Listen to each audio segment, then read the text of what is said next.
eu vou trazer para vocês aqui uma outra matéria aqui, que é a prorrogação do inquérito sobre Big Techs do Alexandre de Moraes.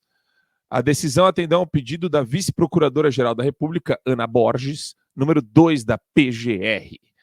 Ele prorrogou por mais 60 dias a investigação que mira o Google e o Telegram por campanhas contra o PL das fake news. Então ninguém tem liberdade para se expressar no Brasil, em definitivo. Isso daqui... Quando eu falo que o cara comete crime de responsabilidade em série e deixa a digital dele, ele deixa a assinatura digital dele em cada decisão absurda que ele profere. E agora a gente vai colocar o vídeo dele para vocês. Vamos lá. Necessidade de combater essa chaga, que infelizmente no Brasil é persistente, que é a corrupção. É uma chaga que corrói a democracia, como nós vimos nesses últimos tempos, com abalo sísmico no mundo político, que teve suas consequências.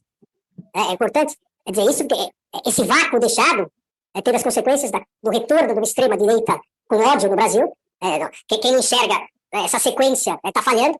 Talvez realmente não houvesse o que fazer depois que se descobriu a corrupção. Mas sim antes, preventivamente.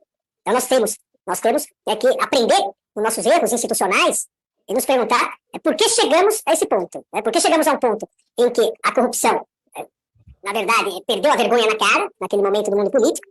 E o combate, todos os sistemas preventivos falharam, o combate à corrupção acabou criando um vácuo muito grande, e esse vácuo gerou uma situação de uma polarização, ódio, e de um surgimento, não só no Brasil, mas no Brasil principalmente, de uma extrema-direita com sangue nos olhos e antidemocrática também. Então, Adriles, o que fazer dessa declaração de um ministro que fala mais que senador, age mais que presidente da República, sem voto, com essa cara de pau?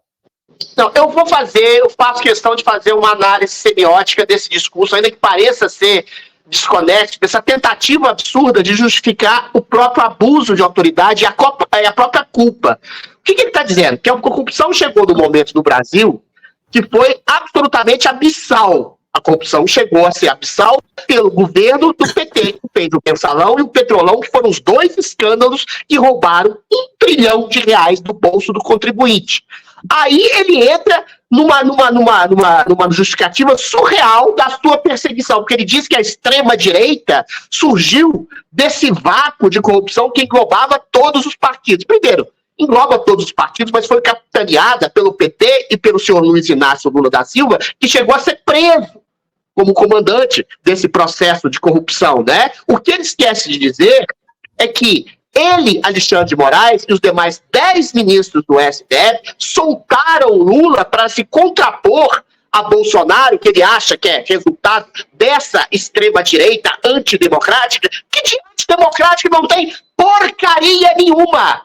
Antidemocrático foi o papel dele, Alexandre de Moraes, e dos demais 10 ministros que, por ação ou omissão ou silêncio, criminalizaram a maior parte do espectro político brasileiro, a saber, o conservadorismo, a saber, na figura do presidente Jair Bolsonaro, que fizeram uma perseguição inclemente, não só ao ex-presidente, mas como todos os seus apoiadores, ou como todo aquele que se colocou crítico, como eu, inclusive, crítico à atuação do TSE, do STF, começou a prender, censurar, bloquear conta, impor multas pesadas, exilar, massacrar, arruinar quem eles consideravam como adversários, como disse o Barroso. Nós derrotamos o bolsonarismo. Eles não derrotaram o bolsonarismo. Eles derrotaram, estão derrotando, estão massacrando a voz do conservadorismo no Brasil, que, repito, é a voz que revela o espectro da maioria da população brasileira.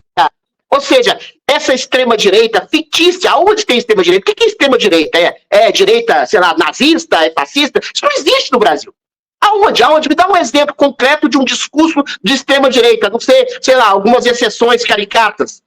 Ou seja, ele justifica o próprio abuso de autoridade, colocando na rua, na presidência da República, através da atuação manipuladora e passiva do Tribunal Superior Eleitoral e do STF também, esse tipo de epítome, de tradução viva e personificada de uma pessoa corrupta e toda a sua cúpula novamente no poder. E para justificar essa atuação de colocar novamente no espectro do centro do político um partido e um homem corrupto, ele cria A invenção da extrema-direita é para justificar não só a atuação pérfida do STF em colocar novamente no centro do poder uma agente corrupta, mas para justificar a sua perseguição, o abuso antidemocrático, o autoritarismo, a censura, as prisões arbitrárias, a morte do Crezão. Ou seja, é uma justificativa completamente esquizofrênica de um homem que é responsável direto por esse abismo de corrupção, autoritarismo, impunidade que a gente tem. Impunidade, aliás, do senhor Alexandre de Moraes e dos demais ministros que, volto a dizer, por ação e omissão, jogaram esse país no abismo de uma ditadura do judiciário. Assine o Fio Diário. Assim você vai ter acesso integral ao programa completo Adriles sobre tudo, além de outros diversos programas na nossa plataforma. Assine aí.